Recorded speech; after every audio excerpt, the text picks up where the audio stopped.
À quoi ressemblerait ta crèche si tu pouvais t'entourer des meilleurs ? Moi, c'est ce que j'ai fait. Pendant les 15 dernières années, de la crèche collective associative à la micro-crèche privée, j'ai tout expérimenté. La petite enfance est un métier à forte contrainte, mais aussi à forte valeur ajoutée. Avec les meilleurs psys, pédiatres, directeurs pédagogiques et les meilleures formations, j'ai pu développer la qualité d'accueil et la qualité de vie au travail. Alors si toi aussi tu es motivé par la qualité, bienvenue dans Référence Petite Enfance, bienvenue dans ton podcast. Hello, cher auditeur, l'épisode d'aujourd'hui, tu vas voir, c'est assez surprenant. C'est sur l'éveil artistique et culturel, mais finalement, ça a soulevé pas mal de questions fondamentales qui sont très actuelles sur l'accueil de la petite enfance. J'ai invité Émilie Lebel, qui adore son métier dans l'éveil artistique et culturel, et quand elle en parle, ça me met des étoiles dans les yeux. Mais Émilie m'a parlé sans langue de bois, des questions que pose l'EAC dans les crèches. Les questions de temps et les questions d'argent. C'est les questions qui fâchent. Le temps et l'argent, un aspect qui a sans doute été sous-estimé en 2019, quand la psychologue Sophie Marinopoulos a remis son rapport sur l'éveil artistique et culturel du jeune enfant. Je m'en souviens bien, parce que j'avais fait partie d'un des groupes de travail de la mission, en fin 2018, et déjà, à l'époque, j'avais du mal à comprendre. Je trouvais nos discussions un peu lunaires par rapport à ce qui se passait sur le terrain. Émilie, elle en parle très bien. L'EAC, c'est d'une richesse infinie pour les enfants et pour les professionnels qui auront bien besoin de ce type de projet en ce moment pour réenchanter leur métier. Mais l'EAC, c'est comme tout le reste, ça nécessite du temps et de l'argent. C'est pas magique, ça demande un réel investissement. D'ailleurs, si toi aussi tu te demandes comment réinjecter de l'argent dans ta qualité d'accueil pour faire des projets comme l'EAC, je te propose de t'inscrire au webinaire « Optimiser mon budget au service de la qualité d'accueil » qui a lieu le 27 mai 2024. Je te mets le lien en commentaire du podcast. C'est un webinaire que j'anime sur l'invitation de choisir ma crèche. Et c'est gratuit, donc n'hésite pas à t'inscrire. Allez, je laisse place à l'interview du jour. Bonne écoute! Bonjour à tous et bienvenue dans Référence Petite Enfance. Aujourd'hui, j'accueille Émilie Lebel. Bonjour Émilie. Bonjour Amal. Émilie, tu conçois et tu animes des ateliers pour le jeune public, donc pas que pour la petite enfance, mais jusqu'à la majorité, avec des dispositifs artistiques. Et tu fais ça pour des lieux culturels, mais aussi pour des crèches et d'autres lieux pour l'enfance, des écoles, voilà, tout ce qui est enfance et petite enfance. Est-ce que tu peux déjà, dans un premier temps, me dire comment t'es arrivée au monde de l'enfance? Moi, effectivement, venant plutôt du monde de la culture et du spectacle vivant, je suis arrivée à découvrir le monde de la petite enfance via les spectacles pour les bébés, que j'ai découvert il y a une dizaine d'années. À l'époque, j'étais salariée d'un théâtre et on programmait des spectacles pour les petits à partir de 3-6 mois. Ce qui était à l'époque pour moi complètement hallucinant. Je me disais, mais comment c'est possible de faire des spectacles pour des bébés? Est-ce qu'ils n'ont pas le langage? Enfin, il y avait quelque chose que je comprenais pas à ce moment-là.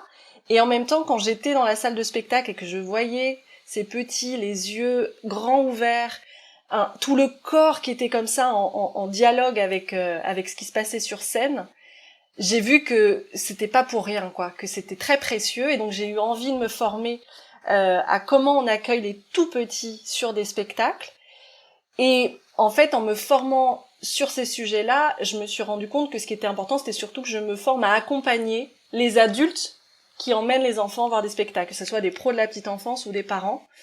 Parce que justement, souvent, l'enjeu, c'est de créer des bonnes conditions et c'est les adultes qu'il faut accompagner à ça. Et donc j'ai pu, avec cette formation derrière, accompagner aussi des artistes dans des crèches qui faisaient des ateliers, sur des résidences, c'est-à-dire des temps de création où ils ont besoin d'explorer des choses pour voir dans l'écriture de leur spectacle si ça fait sens. Et puis, quand je suis devenue maman, je suis passée même à un autre rapport, c'est que je me suis sentie vraiment légitime pour cette fois-ci non plus accompagner les artistes, mais être moi-même intervenante et proposer des installations sensibles, sensorielles pour les tout-petits. Ouais, t'as franchi un nouveau pas quand t'es devenue maman. Ça me parle complètement parce que quand j'ai eu ma fille, ma première fille en 2007, elle est allée en crèche et avec la crèche, on a commencé à faire des sorties.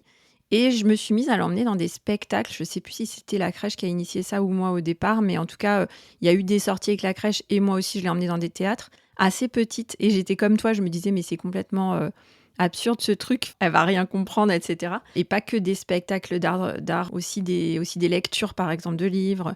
En fait, c'était assez hallucinant, comme tu dis, de voir la réaction de l'enfant, de voir comme il est captivé. Enfin, il se passe plein de choses, alors qu'au départ, on s'y attend pas du tout, quoi. C'est assez magique, même les émotions que ça provoque de quelque chose qui est très très fort, quoi. Ouais, il y a vraiment un partage en fait avec ton enfant aussi à ce moment-là, ou avec les enfants que tu accueilles si tu es professionnel de la petite enfance. Mais ça génère tout un nouvel aspect de la relation. Ça te permet de partager autre chose en fait. Alors, tu as dû remarquer comme moi qu'il y a un engouement pour l'éveil artistique et culturel du jeune enfant ces dernières années. Est-ce que tu sais d'où ça vient? Est-ce que tu as réfléchi un petit peu à cette nouvelle vague, cette nouvelle mode? Je ne sais pas comment l'appeler. Pour moi, il y a un avant-après le rapport de Sophie Marinopoulos, qui est donc psychologue, psychanalyste, vraiment spécialiste de l'enfance et de la famille. Il y a eu un point de bascule à ce moment-là, mais que c'est pas apparu comme ça grâce à ce rapport ou du jour au lendemain. Enfin, tu vois, moi, venant du monde de la culture, il y a depuis déjà une trentaine d'années, il y avait déjà plein d'équipes artistiques et de professionnels de la petite enfance qui s'intéressaient à ces sujets. Pour citer quelques exemples, il y a la compagnie Acta qui a été créée fin des années 80 par Agnès Desfosses, qui faisait déjà des spectacles à l'adresse vraiment du très jeune public, de la petite enfance, qui avait créé aussi un festival qui mêlait justement des professionnels de la culture, de la petite enfance pour réfléchir, tu vois, à qu'est-ce que ça fait justement des actions culturelles, les actions d'éveil artistique pour les tout petits. Il y a aussi une association très ancienne, Enfance et Musique, qui est en région parisienne, qui s'intéresse sur ces sujets-là depuis le protocole de 89, où on mettait déjà des enjeux d'éveil pour le jeune enfant. Il y a une autre association, toujours dans le spectacle vivant, qui s'appelle 193 Soleil, qui est un pôle de ressources spectacle vivant pour le très jeune public. Et tu vois, là, cette année, c'est leur 17e festival. Donc il y a vraiment, tu vois, des questionnements autour de l'art, de l'enfance, de la petite enfance, qui n'est pas apparu comme ça, mais effectivement, le rapport de Sophie Marinopoulos, d'un coup, a médiatisé ce sujet qui a été travaillé depuis des années en souterrain, et d'un coup c'est devenu un enjeu de politique publique, et à partir de ce moment-là, comme on est souvent dans des effets de mode de vague, bah, ça devient le sujet où tout le monde a besoin de s'emparer, parce que bah, il y a des crédits, il y a des questions politiques qui font que c'est le moment d'y aller, quoi. Oui, donc en fait, dans les années 80, il y avait déjà des actions culturelles pour les enfants. Il y a eu toute une évolution de ces recherches et de ces spectacles. Et c'est quand elle a fait son rapport, Sophie Marinopoulos, que ça a émergé comme tout d'un coup une priorité politique. C'est ça que tu veux dire? Et c'était en quelle année ce rapport, rappelle-moi? 2019. C'est un rapport qui a été énormément médiatisé parce qu'en fait, elle emploie des termes très forts. Elle parle de malnutrition culturelle. Tu vois, elle a vraiment conceptualisé cette notion de malnutrition culturelle, c'est-à-dire que elle envisage vraiment la santé culturelle de l'enfant d'un manière dont elle en parle, c'est que bon, il y a les soins qui sont assurés, ça, il y a pas de souci, et aujourd'hui d'ailleurs, ces questions-là, elles sont même plus un sujet. Mais dans sa vision de la santé, elle a une vision globale où il n'y a pas que le corps qui est important de prendre en charge, il y a aussi la santé mentale, et il y a surtout, et c'est ça qu'elle conceptualise le plus, le lien.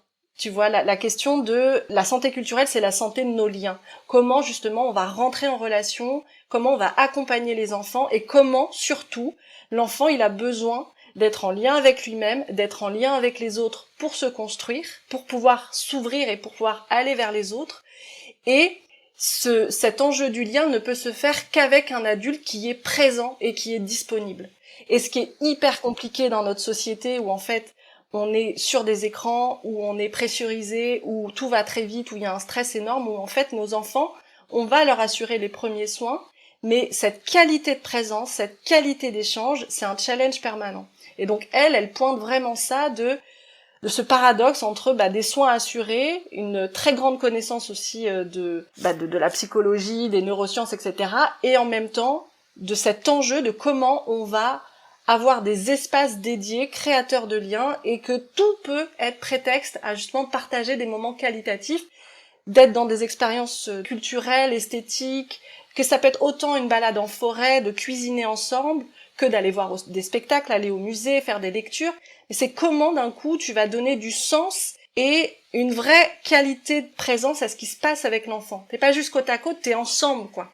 Alors, je vois très bien, moi, je travaille beaucoup sur la qualité des soins et je parle beaucoup, en fait, du fait que le soin en soi peut être aussi une activité très enrichissante avec un grand moment de partage avec les adultes. Mais j'avoue que si j'en suis venue aussi à énormément travailler là-dessus, c'est parce que on a peu de temps en dehors des soins, en fait, en crèche. On en a eu de moins en moins. Donc, moi, j'ai trouvé intéressant d'être pragmatique et de venir encore plus enrichir nos pratiques sur les temps de soins parce que c'est des temps qui sont essentiels. Et de dire, bah, c'est vrai qu'on n'a pas énormément de marge de manœuvre en fait dans les crèches. Donc, ce qu'on fait avec les enfants, il faut que tout soit riche en fait. On peut pas se dire, bon, c'est pas grave, on va vite fait faire le change et puis après, on va faire un grand temps artistique. En fait, c'est vrai que le temps, comme tu dis, le temps de disponibilité avec les enfants, il est un petit peu trop restreint en ce moment. Voilà, en tout cas, moi, j'avais été sollicitée en 2018, je crois que c'était en fin d'année, enfin le dernier trimestre 2018, par la DGCS. On avait fait des groupes de travail, justement, en vue du rapport de Sophie Marinopoulos, donc je m'en souviens très bien. Et c'est vrai que ça m'avait un peu étonnée que tout d'un coup, ça devienne la priorité. Pour moi qui étais dans les crèches depuis 2007, ouais, je n'ai pas très bien identifié d'où ça venait, pourquoi tout d'un coup c'était... Enfin voilà, c'est vrai que c'est des vagues en fait. Au niveau politique, il y a des vagues, des priorités qui sortent et nous, on essaye aussi de répondre à ces demandes et de s'adapter sur le terrain dans les crèches. C'est pas, c'est pas toujours évident pour les pros de la petite enfance sur le terrain, mais c'est aussi pour ça qu'on a besoin de professionnels qui, eux, sont des spécialistes. Mais c'est rigolo parce que tu vois, dans les musées, ils ont eu cette même sensation d'un coup, il faut absolument accueillir les tout petits au musée, c'est la priorité, et ils savaient pas faire. Comment on accueille un tout petit, sa famille, et la logistique que ça représente d'avoir des espaces, parce que il suffit pas juste de créer un dispositif, tu vois, quelle œuvre on va leur montrer, quel parcours on va faire. Il faut un espace pour les poussettes, il faut un espace pour le change, enfin, et d'un coup, tu vois, pour eux aussi, ça a été un moment de se dire, oula, ok, il va falloir s'y mettre. Alors nous, on a les espaces pour les poussettes et pour les enfants, mais on n'a pas les espaces pour les artistes, les danseurs, tu vois, en fait, et le temps. Quels sont d'après toi les défis qu'on doit relever pour réussir cet éveil artistique et culturel dans les crèches? C'est-à-dire les défis pour les professionnels et pour les artistes aussi, mais comment on fait pour intégrer ce projet-là dans une crèche où on n'a pas forcément l'espace, le temps, l'organisation, où on comprend peut-être même pas l'intérêt parfois. Les équipes peuvent ne même pas comprendre l'intérêt. Bon, les artistes, normalement, s'ils sont là, c'est qu'ils comprennent l'intérêt. On les a pas forcés, mais les pros de la petite enfance, parfois, oui, elles n'ont pas forcément adhéré au projet. Qu'est-ce que c'est les défis, les freins pour toi? Et les clés de la réussite, peut-être? Bah, c'est justement ce que prône Sophie Marinopoulos et qui est tout l'enjeu. Tu vois, elle parle de ralentissement. Tu vois, d'avoir vraiment, pour que des adultes soient disponibles, il faut ralentir. Et on est dans une société qui va de plus en plus vite, où on a le temps de rien. Et donc, comment on arrive à mettre ça en place concrètement dans nos équipes? Et justement, entre le monde de la culture et le monde de la petite enfance, il y a besoin d'espace de rencontre et de dialogue pour qu'on comprenne les réalités de chacun, les attentes, les problématiques. Effectivement, il y a des artistes très convaincus qui sont dans les équipements.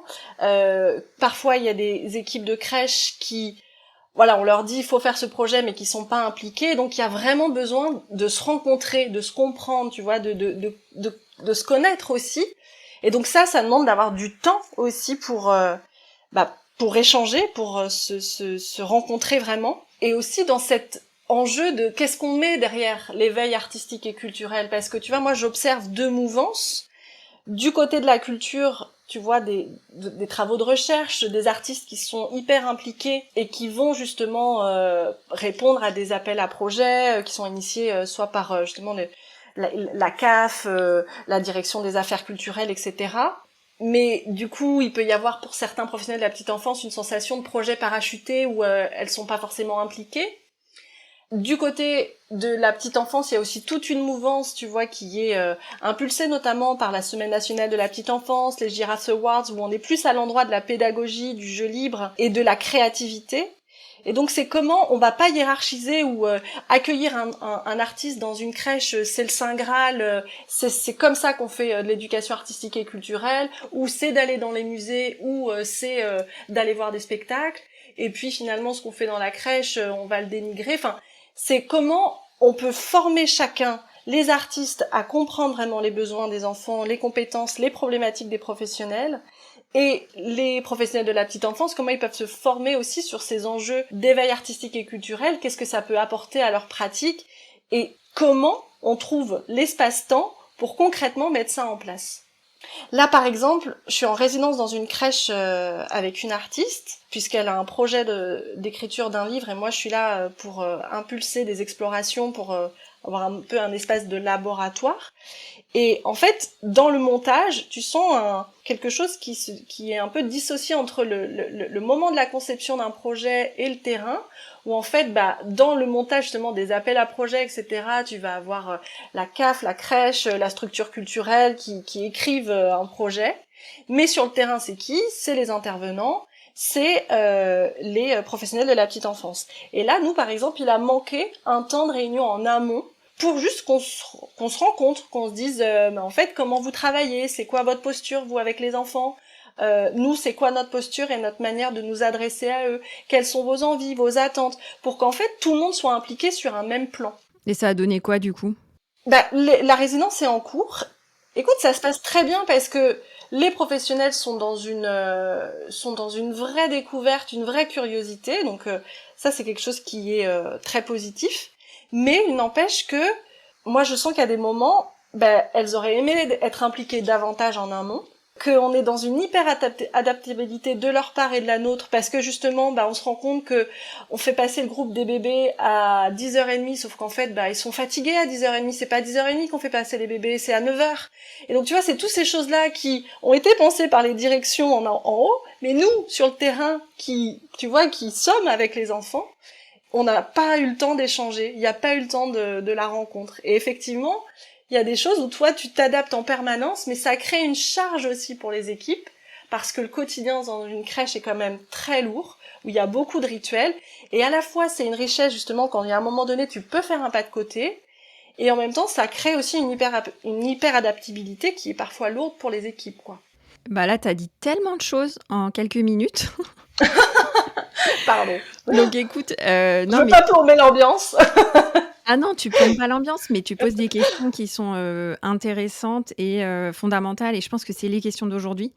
En fait, c'est un épisode sur l'éveil culturel et artistique, mais en réalité, tu poses des questions qui vont bien au-delà, et je pense que c'est vraiment les questions d'aujourd'hui. C'est des questions dont je parle en ce moment sur le podcast, sur LinkedIn, et dont beaucoup de gens parlent. Il n'y a pas que moi qui en parle, on en parle ensemble.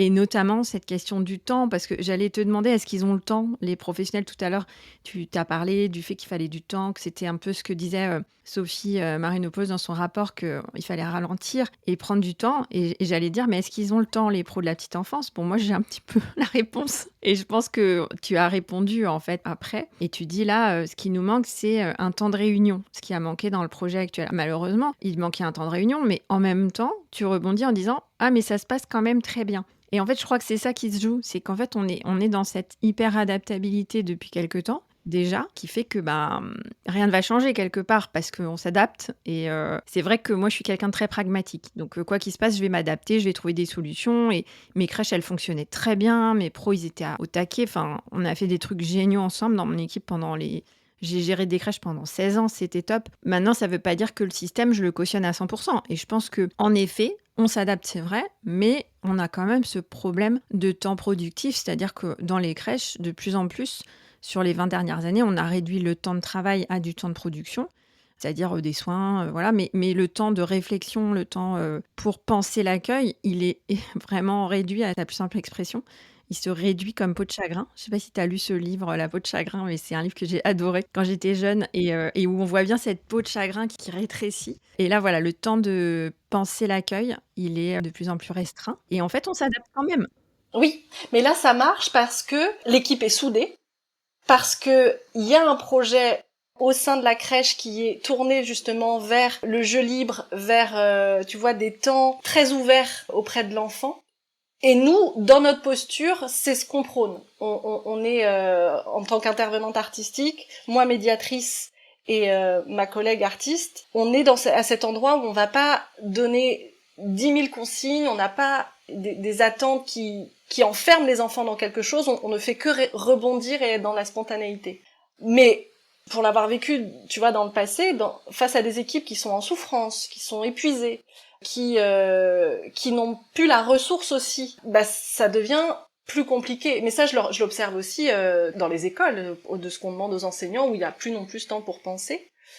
Moi, j'ai suivi aussi une formation en Espagne avec l'association Createctura Irene Fernandez, qui elle justement, et ça fait partie de ces courants d'installation immersive, de comment en fait d'être non pas dans des projets sur un temps donné, mais comment en fait tout le projet de la crèche peut être aussi dans être avec les enfants et être dans quelque chose qui est beaucoup plus naturel de l'art et de la culture, où ça se fait avec les enfants. Tu vois, où on n'est pas dans quelque chose qui soit un produit fini, un atelier hyper construit, où ça se côtoie et où tu vois, on enlève une charge aussi dans la préparation. Ouais, c'est pas un projet, ça fait partie du quotidien. C'est plus un atelier ou une période, quoi. Ben, c'est comment ça s'entremêle davantage pour justement faire baisser la pression, pour se dire que il faut que ça existe et comment ça peut exister avec les réalités. Mais en même temps, là où je te rejoins, c'est l'importance quand même d'avoir des temps pour penser, parce que on a besoin d'analyser nos pratiques, on a besoin de faire un pas de côté, et c'est aussi ça l'intérêt. Et ça, par exemple, c'est les retours que j'ai des professionnels de la petite enfance. Quand nous, on arrive sur un temps, tu vois, 2 heures, alors qu'elles y sont 8, 9, 10 heures, bah d'un coup, il se passe autre chose aussi, parce que elles peuvent être dans une posture, non pas passive, pas du tout, mais elles sont dans une observation active, elles peuvent faire un pas de côté, elles peuvent voir les enfants différemment, elles peuvent interagir différemment. Il y a quelque chose comme une bulle, tu vois, qui est aussi ressourçant pour elles. Et du coup, c'est ce qui peut parfois aussi créer de la frustration, c'est de se dire, bah, waouh, un projet comme ça a tellement de sens pour renourrir ma pratique, mes questionnements, mais quand justement on n'a pas le temps de le penser, c'est dommage qu'on n'investisse pas plus, tu vois. Ouais, je vois très bien ce que tu veux dire. En fait, les équipes, ça leur fait du bien de pouvoir s'investir dans un projet comme celui-là parce que, comme tu dis, on sort de notre routine qui est quand même assez effrénée. Ça leur permet de faire un pas de côté. Comme tu dis, moi, je suis vraiment une défenseur du rythme en crèche, c'est-à-dire des process et de l'organisation du travail pour soulager les professionnels de la petite enfance de leur charge mentale. C'est-à-dire que, en fait, je mets en place des process de travail très définis qui vont faire que la personne va moins se poser de questions sur des choses qui sont assez récurrentes en fait. Et du coup, ça libère l'esprit créatif d'une personne parce que si tu es tout le temps en train de te demander comment tu fais pour doser le biberon ou je sais pas quoi, si tout est sujet à questionnement, bah tu peux pas libérer ton esprit parce qu'il y a tellement de choses à faire, de tâches, de micro-tâches et de micro-décisions dans une journée de crèche qu'on est à 100% mobilisé. Mais en même temps, c'est vrai que le fait d'être très processé et d'être très méthodique, ça enferme un petit peu le temps parce qu'encore une fois, on a très peu de temps puisqu'on n'est pas très, très nombreux et du coup, les tâches, pour que tout soit fait, pour que les enfants aient mangé à l'heure et cetera, c'est très timé en fait, c'est extrêmement minuté. Il y a des pros qui adorent être minutés, qui aiment bien cette dynamique. Il y en a d'autres qui en souffrent. Mais en tout cas, je pense que le fait d'avoir des process et des organisations, ça libère quand même vachement les pros. Maintenant, c'est vrai que c'est difficile de venir s'insérer là-dedans pour faire quelque chose d'un peu différent. À la fois, c'est difficile, mais à la fois, comme tu dis, ça nous sort de notre routine, ça nous permet de voir autre chose, voir les enfants autrement. C'est une grande richesse. Mais moi, ce que j'ai retenu tout à l'heure, c'est quand tu as dit ils ont prévu de faire passer les bébés à 10h30, c'est pas du tout le moment. C'est sûr, 10h30, là, ils commencent déjà à demander leur biberon. C'est pas du tout le moment, ils sont fatigués. Comment ça se passe concrètement? Est-ce que tu as des expériences qui se passent bien, d'autres mal? Comment ça se passe en fait dans les crèches? Qu'est-ce que tu peux en dire avec toute cette expérience que tu as accumulée? Ça fait combien d'années maintenant que tu fais ça? Moi, ça fait 6 ans que je suis à mon compte, que je suis indépendante, mais que j'interviens via l'époque où j'étais en théâtre et salariée. Ça date de 2014, donc ça va bientôt faire 10 ans. Et tes constats? Est-ce que tu vois les choses évoluer positivement, négativement? Est-ce que tu as l'impression qu'on a moins de temps, plus de temps? Enfin, comment tu vois les choses en fait? En fait, tu vois, ce rapport au temps et au rituel, c'est assez paradoxal parce que on sait que les enfants, ils ont besoin d'un rituel pour avoir des repères. On voit aussi que quand les intervenants extérieurs arrivent et qu'on fait un pas de côté, il y a quelque chose aussi qui est assez jubilatoire. En fait, moi, j'arrive toujours sur des temps très courts dans les crèches, donc tu vois que ça produit des effets positifs, mais tu sais pas derrière qu'est-ce qui... Ouais, tu vois pas le rythme global de la crèche, en fait. Tu vois pas le rythme global de la crèche, tu vois, toi, l'effet que ça produit. Tu vois, par exemple, nous, on est sur une semaine, toutes les matinées, on est avec les enfants. Et on voit, enfin, par exemple, sur la résidence sur laquelle je suis cette semaine, tous les matins, quand les enfants arrivent, mais ils sont hyper joyeux, ils sont hyper contents d'être là, et les pros, tu vois, elles me disent, mais oui, effectivement, on aurait aimé se rencontrer avant pour partager nos problématiques, nos envies, etc. Mais quand je vois les enfants, la joie qu'ils ont, cette sensation de liberté, c'est quand même incroyable. Et je trouve que c'est quand même ça aussi qui est très beau quand on mélange nos secteurs, c'est qu'à un moment donné, chacun fait un pas de côté et qu'il se passe des choses. Et justement, c'est pour ça que je parlais tout à l'heure de pas hiérarchiser et que chaque chose sont complémentaires. C'est-à-dire qu'effectivement, quand tu as un intervenant extérieur, un artiste qui va partager une démarche de création, ou un médiateur culturel comme moi, qui vient proposer des installations immersives ou une médiation à l'œuvre, que ça soit un livre, etc. Ou un professionnel de la petite enfance qui va proposer des ateliers, des temps créatifs. En fait, chacun a un rôle à jouer et chacun est important.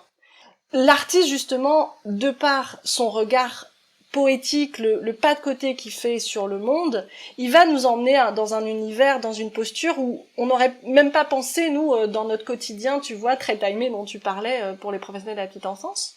Le médiateur, lui, il va être vraiment un endroit, tu vois, de lien, de tissage de liens, de comment on va valoriser l'expérience d'un tout petit.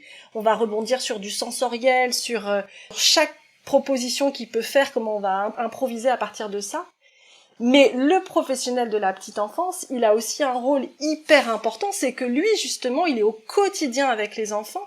Et justement, l'enjeu, c'est aussi de travailler cette créativité et de lui donner toute la légitimité, se dire, mais en fait, au quotidien, il fait un travail incroyable de travailler autour de la valorisation de l'enfant par un geste créatif, par un geste sensible.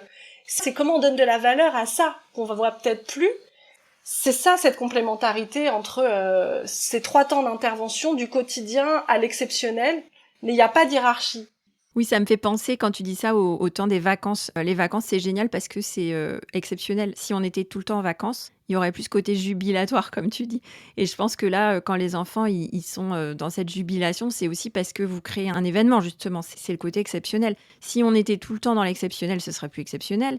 Et si on n'avait pas nos rituels toute l'année, ben, on serait pas forcément très, très heureux de plus les avoir.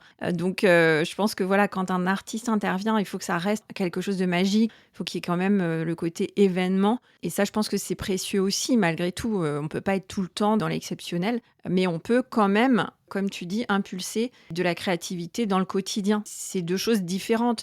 Je pense que c'est ce que tu disais tout à l'heure quand tu as dit il y a vraiment 2 mouvances. Il y a d'un côté le côté professionnel artistique, le professionnel du monde artistique et culturel, le médiateur, l'artiste, etc., qui, eux, sont vraiment dans des projets très construits et qui sont dans ce côté magique un peu exceptionnel. Et de l'autre côté, tu as la créativité et la pédagogie sur le terrain, au quotidien, chez les professionnels qui, eux, aimeraient bien avoir un peu plus de billes, un peu plus de temps. Et c'est ça aussi, je pense, l'enjeu, c'est est-ce qu'on a le temps de se former à ça alors que on a aussi d'autres sujets à traiter. En fait, pour l'instant, je pense à la qualité d'accueil sur voilà, des sujets, comment dirais-je, très fondamentaux dans la petite enfance, que ce soit des formations sur le jeu ou que ce soit des formations sur la sécurité. Enfin, on a des formations de base dans notre métier qui sont nécessaires. Et voilà, rajouter en plus l'éveil artistique et culturel, c'est une brique de plus, mais ça ne peut pas remplacer non plus le reste. Donc, voilà, être créatif, je pense qu'on peut l'être. On peut l'être en crèche, on peut se laisser aller à notre créativité,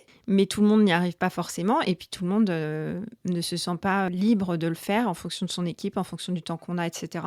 Je crois que c'est aussi pour ça que Agir pour la petite enfance a créé cette semaine de la petite enfance qui permet aux équipes de se saisir de cette question et de créer aussi l'événement, même si peut-être qu'ils n'ont pas pu faire intervenir un artiste, etc. Ils arrivent quand même à faire des choses assez incroyables. Mais c'est justement aussi de désacraliser l'art, tu vois. C'est que moi, je l'observe auprès de plein d'adultes, que ça soit des pros de la petite enfance, que des enseignants, que des parents, où en fait on a l'impression que si on n'a pas une pratique artistique incroyable, on peut pas faire de temps créatif. Et quand je dis créatif, c'est pas forcément justement où il faut qu'il y ait un résultat, il faut que ça soit beau, faut que ça soit joli. Non, c'est en fait comment tu vas valoriser le sensible, l'expérience, le sensoriel et le sens que tu vas y mettre. Et en fait, effectivement, il y a plein de crèches qui ont des projets différents. Il y en a, ça va être plus axé sur le langage, d'autres plus sur la nature, d'autres sur le jeu. Et tu vois, sur les modules dont tu parlais, pour moi, c'est aussi de donner plus de simplicité à cette question de l'art, de la culture, où en fait, c'est pas forcément... tu vois, des choses qui paraissent hors de portée, c'est déjà de les former, comme tu dis, mais au même titre que le jeu libre, que l'éveil à la nature, et que ensuite, dans ton projet d'établissement, de crèche, tu vois comment ça peut s'impulser, comment ça devient presque une manière de penser dans le quotidien, et que ces installations immersives, que la manière de penser l'espace, c'est d'un coup, ça renouvelle aussi les pratiques. Il y a toutes ces mouvances aussi, tu sais, de comment tu vas enlever les jeux en plastique pour être sur des matières brutes, tu vois, de revenir sur du bois, des cailloux, du papier journal. Comment tu vas arriver sur des espaces qui sont complètement épurés. T'es plus forcément sur la dinette, etc. Enfin, où là, on est à des endroits de joli, mais en fait, où t'as une passerelle très simple vers la créativité, parce qu'à partir du moment où tu reviens sur des matériaux bruts, des bouchons, du papier carton. Et c'est aussi toute cette mouvance-là, tu vois, avec Agir pour la petite enfance. Et il y a plein d'intervenants petite enfance. Tu vois, je pense à des personnes comme Méline Dutrier-Vos-Boyer, qui fait aussi un travail hyper important dans comment on va outiller les professionnels. Et après, c'est des choix. Comme tu dis, comme il n'y a pas de temps, on peut pas tout faire. Mais comment on peut donner plus de simplicité et comment dans son projet de crèche, ça peut prendre une place à côté du reste. Oui, là, tu reparles du temps. Je pense que c'est un peu le point essentiel, c'est qu'il y a cette contrainte en crèche de temps parce qu'en fait, c'est des tout petits enfants, ils ont faim, ils ont besoin d'être changés, ils ont sommeil, il y a des siestes le matin parfois, d'autres l'après-midi, etc. Et donc, on enchaîne beaucoup de choses. Et comment on arrive à intercaler des temps de jeu? Ça peut être des temps de jeu tout simples, comme ça peut être des choses plus créatives, des choses plus artistiques. Mais bon, globalement, il y a cette question du temps. Et je pense qu'elle est très liée à la question de l'argent. Je pense que tu travailles pour tout type de crèche, que ce soit du public, du privé ou de l'associatif. De toute façon, tu travailles pour les trois. Est-ce que toi, tu as l'impression qu'on a les budgets? Est-ce que ça dépend des priorités? Enfin, comment ça se passe? C'est très rare qu'une crèche me fasse venir en direct. Ça passe toujours soit par une structure culturelle, soit par un montage avec la CAF ou un appel à projet. Parce qu'effectivement, comme c'est des projets qui sont compliqués à financer, il faut qu'il y ait plusieurs partenaires pour pouvoir les financer.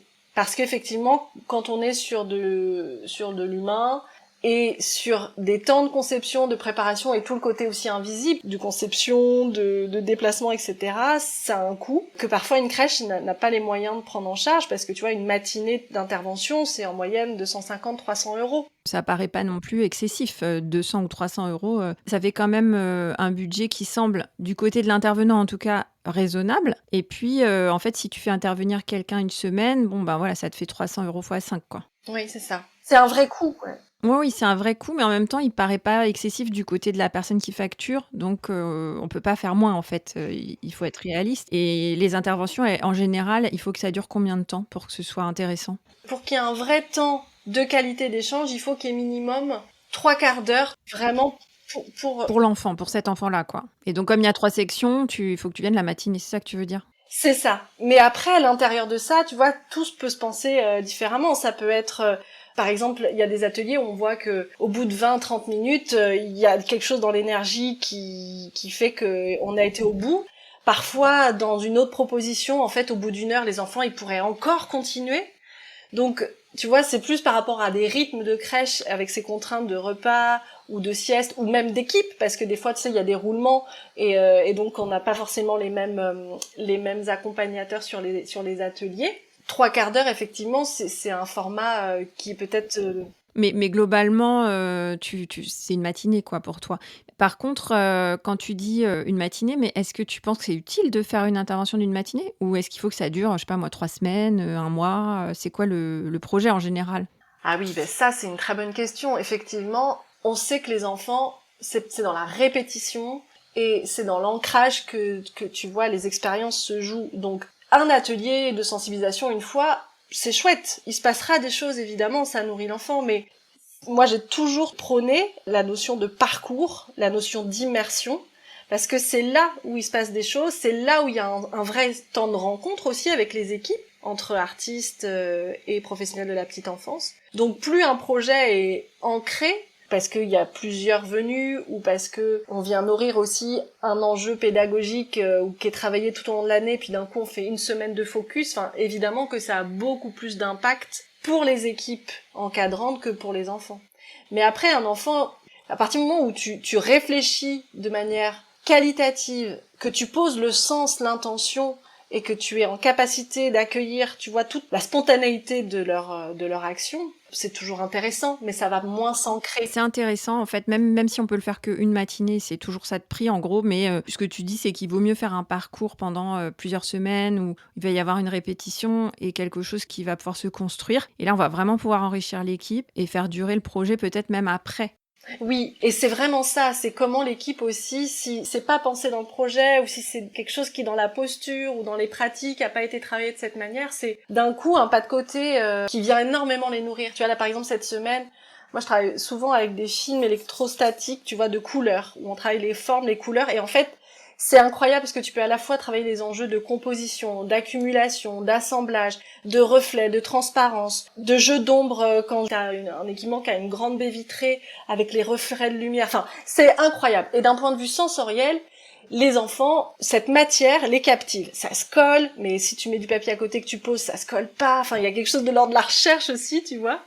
Et donc tout ça, c'est du matériel. Tu te dis, bah c'est rien du tout. C'est un bout de plastique et un film électrostatique que tu colles. Et ben pour certains pros, se dire, waouh, effectivement, on achète ça où d'un coup, ça ouvre de nouveaux possibles, tu vois. Ouais, c'est ça. On sort un peu de notre quotidien et on ouvre plein de champs de réflexion, plein de possibilités. Quand on parle comme ça donne vraiment envie. Moi, j'ai quand même retenu cette question du temps et cette question du budget. Donc, je pense que si on devait un petit peu en tirer quelque chose, en tirer une conclusion, c'est oui, il y a un super projet. Il y a un rapport qu'il a mis en avant en 2019. Il faut faire de l'éveil artistique et culturel, il faut apporter ou enrichir en tout cas cette créativité qu'on peut avoir avec les enfants. Mais en même temps, on a de moins en moins de temps, on n'a pas forcément les budgets. Est-ce que les projets artistiques, pour toi, sont des projets qui sont pris, comment dire, comme une priorité réellement dans les organismes, ou est-ce que tu as l'impression d'être un peu obligé de faire du travail un peu au rabais pour rentrer dans des tout petits budgets? Comment tu te sens, toi, dans les commandes, en fait, qu'on te fait? Ben, je sens qu'il n'y a pas beaucoup de marge de négociation. Et que quand par exemple il y a une structure où il y a une volonté très forte, où moi je donne un devis, on me dit aïe aïe aïe non là ça marche pas, t'essayes de voir, enfin moi tu vois dans mon équilibre je me dis bon bah là si j'ai un gros contrat peut-être que je peux faire un effort, mais du coup tu sens que c'est une négociation permanente et qu'il y a des moments où nous intervenants, si tout le monde fait au rabais, enfin tu vois il y a quelque chose qui est pas juste non plus. Donc c'est vraiment compliqué parce que t'as envie justement que des projets existent, et donc c'est cet engagement là qui fait que bah tu vas accepter des conditions qui sont pas forcément justes, parce que dans le secteur de la culture, de l'enfance, de la santé, etc., il y a aussi cet enjeu de se dire bah on fait tout ça pas pour l'argent mais pour les enfants, pour le sens que ça a. Mais du coup t'arrives à un moment aussi de conflit. Bah comment à un moment donné aussi t'as vraiment les moyens pour le faire, et où sont les leviers pour le faire dans des conditions qui fassent que c'est tenable sur le long terme. C'est vrai, il faudrait sortir en fait de cette idée qu'on fait les métiers par passion. On peut faire les métiers par passion, hein, je suis pas en train de dire le contraire. Moi, je suis passionnée par le métier de la petite enfance et j'adore ce métier, mais c'est l'idée que du coup, faudrait un petit peu oublier la rémunération. Et je pense que c'est un vrai problème parce qu'aujourd'hui, en 2024, on a l'impression qu'on va encore réduire les budgets. Voilà, tout le monde sait en ce moment dans la petite enfance que, notamment mes auditeurs sont souvent des micro-crèches. et des créateurs de micro-crèches, ils entendent beaucoup parler des réformes qui viendraient encore réduire les financements de notre activité. Moi, je comprends pas très bien en fait comment on peut encore réduire les financements alors que peut-être qu'il y a des crèches qui gagnent énormément d'argent, mais franchement, je pense que ça doit pas être la majorité du tout. À la fois, d'un côté, on nous dit qu'il faut faire plus de qualité, mais de l'autre côté, ben, on veut baisser les budgets. Donc ça, je pense qu'on n'est pas les seuls, on n'est pas le seul domaine où on nous demande un peu de faire la quadrature du cercle. Mais là, tu vois, je m'attendais pas finalement à cette conclusion en faisant un épisode sur l'éveil artistique et culturel. J'étais pas partie là-dessus en prévoyant l'interview. Et en fait, on en revient toujours au même problème. C'est qu'on veut faire des trucs super, mais avec surtout le moins d'argent possible, quoi. Et ce qui est schizophrène aussi, parce que tu vois, là par exemple aujourd'hui, dans les politiques publiques, t'as cette... tu vois, faut faire de l'EAC, de l'éducation artistique et culturelle partout, de l'éveil artistique. Enfin, tu vois, il y a cette chose-là. Et en même temps, on ne pense que du court terme. C'est-à-dire qu'on se dit, ah oui, mais ça coûte de l'argent parce que bah c'est du temps de préparation, c'est du temps d'intervention, etc. Et du coup, t'as comme un double message, tu vois. Parce qu'en fait, oui, ça coûte de l'argent de s'occuper des enfants. Oui, ça coûte de l'argent de créer des propositions qui soient qualitatives. C'est ce que dit justement Sophie Marinopoulos dans son rapport. C'est que prendre soin de nos enfants, prendre soin du lien entre des adultes, des enfants, les accompagner à développer leur confiance en eux, à s'ouvrir, à grandir, en fait, ça va faire des adultes en bonne santé. Et en fait, si on ne prend plus soin vraiment, mais d'un point de vue qualitatif, du lien des enfants à travers justement la culture, la nature, les expériences, etc., mais quel adulte on aura dans 20 ans? Et en fait, on va payer le coût qu'on veut plus mettre aujourd'hui dans 20 ans. Et c'est le même problème pour la santé, c'est le même problème pour les prisons, c'est le même problème pour... en fait, à vouloir voir court terme, parce qu'il n'y a pas d'argent, bah, dans 20 ans, enfin, voir la facture qu'on aura avec des adultes en souffrance, quoi. Moi, j'ai pas baissé les bras, hein. Je continue à penser qu'on peut faire quand même un max de trucs et de la qualité d'accueil, même si je suis complètement atterrée d'entendre qu'on veut baisser les financements des crèches et des micro-crèches, enfin surtout des micro-crèches. Mais en tout cas, je pense qu'on doit quand même continuer à croire à ce qu'on fait et faire le maximum. Le 27 mai, j'ai été invitée par Choisir ma crèche pour parler de l'optimisation de notre budget, de notre chiffre d'affaires en tant que micro-crèche, justement, en vue d'avoir des leviers nouveaux pour notre qualité d'accueil, c'est-à-dire pouvoir réinvestir dans ce type de projet, tu vois, que tu défends. C'est-à-dire que faut avoir plus de chiffre d'affaires. En fait, tu peux pas tout le temps baisser les revenus et puis augmenter les dépenses, ça marche pas. Et donc, voilà, Choisir ma crèche, du coup, pour aider ses clients crèches, a décidé d'organiser un webinaire. Et on va parler de ça, de comment faire pour optimiser notre chiffre d'affaires, pour pouvoir réinjecter de l'argent dans notre qualité d'accueil. Donc finalement, cet épisode sur l'EAC, donc l'éveil artistique et culturel, c'est marrant, quoi. Finalement, il pose vraiment cette question des moyens qu'on a dans les crèches et des budgets. C'était pas ce que j'avais en tête, mais finalement, je trouve que c'est assez révélateur. Et j'ai envie de te demander un conseil pour les auditeurs qui nous écoutent, les pros de la petite enfance et les gestionnaires de crèches qui nous écoutent et qui pourraient avoir envie d'apporter plus de créativité dans leur établissement. Est-ce que tu as un conseil? Est-ce que tu as une astuce à donner pour finir cet épisode? Ben vraiment se décomplexer, parce que la créativité, on est tous créatifs. Créatif, c'est pas savoir dessiner ou savoir chanter, c'est de vraiment valoriser tout ce qu'on a en soi et comment on peut le transmettre avec passion aux enfants, le partager. En fait, de voir ça, moi je vois la créativité aussi comme du partage. Pour moi, le message le plus important, c'est de se dire que ce qui compte, c'est qu'est-ce qui nous anime nous et comment on peut vraiment le partager avec les enfants de manière simple et joyeuse. Partir de ce qu'on aime soi. Parce qu'en fait, la culture, c'est quoi d'autre à part notre environnement avec des codes culturels. Et c'est comment on va justement accompagner les enfants à déchiffrer le monde dans lequel on est, que ça soit à travers le langage, à travers le sensible, à travers les émotions, etc. Et du coup, quand tu pars de ce qui t'anime, toi, de ce qui te passionne, et que tu es dans quelque chose de simple, juste de le partager, et ben d'un coup, c'est naturel, c'est simple. Ouais, t'as pas besoin d'aller chercher très très loin en fait. Il faut juste s'ouvrir à ce qu'on aime. Je dirais que j'ai eu quand même pas mal de professionnels dans mes équipes qui avaient cette ouverture d'esprit, cette capacité en tout cas à proposer quelque chose qui leur plaisait à elles et qui pouvait intéresser les enfants. Il y en a d'autres qui ont un peu plus de mal à se lancer parce que il y a beaucoup de timidité aussi et il faut, comment dirais-je, avoir une certaine assurance en soi, je pense, pour sauter le pas et se dire: «Ah tiens, moi ce que j'aime bien c'est ça et ça peut intéresser les autres». Parfois on fait pas le pas, on se dit: «Bon moi de toute façon c'est nul, donc je vais pas le faire». Mais c'est vrai que dans les crèches, je trouve qu'il y a pas mal de personnes qui sont créatives et qui arrivent à proposer des choses un petit peu plus personnelles. Mais tu vois, justement, c'est ça, c'est s'autoriser, tu vois. Et moi, je pense que quand on travaille avec les enfants, c'est cultiver cette spontanéité, cette liberté. Pour finir quand même sur une touche positive, parce qu'on a fait des constats, qui peuvent être pas agréables, mais les contraintes, ça nous pousse aussi à être créatifs. Et donc, ça nous pousse à nous réinventer et à trouver d'autres manières de faire. Et je pense qu'on est aussi à un moment là où on est en train de réinventer, réinterroger les choses, et donc il y a quand même matière à faire autrement. Ouais, il y a du potentiel. Je pense que tu as raison, il y a matière. Les contraintes, ça apporte aussi beaucoup de créativité. Ça, c'est vrai, ça me parle beaucoup ce que tu dis. Je pense qu'on reste quand même dans l'hyper-adaptabilité. C'est aussi, je pense, un trait caractéristique des métiers féminins, cette hyper-adaptabilité. Et je pense que c'est à la fois une qualité et à la fois c'est un petit peu un piège. Mais comme toi, j'ai envie de rester sur une note positive pour conclure et rester sur ce potentiel créatif en rappelant quand même qu'on a besoin de plus de temps dans les crèches, plus de temps pour penser l'accueil, plus de temps pour penser les projets, plus de temps pour parler des enfants, pour questionner nos pratiques. Donc voilà, ce temps-là, je pense qu'il va falloir qu'on le retrouve à un moment donné. Pour les auditeurs qui ont envie d'en savoir plus, ce que tu n'as pas dit quand tu t'es présenté, c'est que tu as un podcast qui s'appelle Pouce sur toutes les meilleures plateformes d'écoute, dans lequel tu vas parler de cet éveil artistique et culturel du jeune public. Donc n'hésitez pas les auditeurs, je mettrai le lien de Pouce dans les commentaires de l'épisode, dans le descriptif. Émilie, je te remercie, je te dis à très bientôt. Merci Amal, merci pour ton invitation. Et j'ai hâte d'écouter de nouveaux épisodes de Pouce.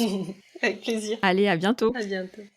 Merci d'avoir écouté cet épisode jusqu'au bout, j'espère qu'il t'a plu et que tu en ressors inspiré. Si c'est le cas, abonne-toi pour ne rater aucun épisode, parle-en autour de toi et surtout laisse-moi une note 5 étoiles et un avis sur Apple Podcast ou Spotify. À la semaine prochaine.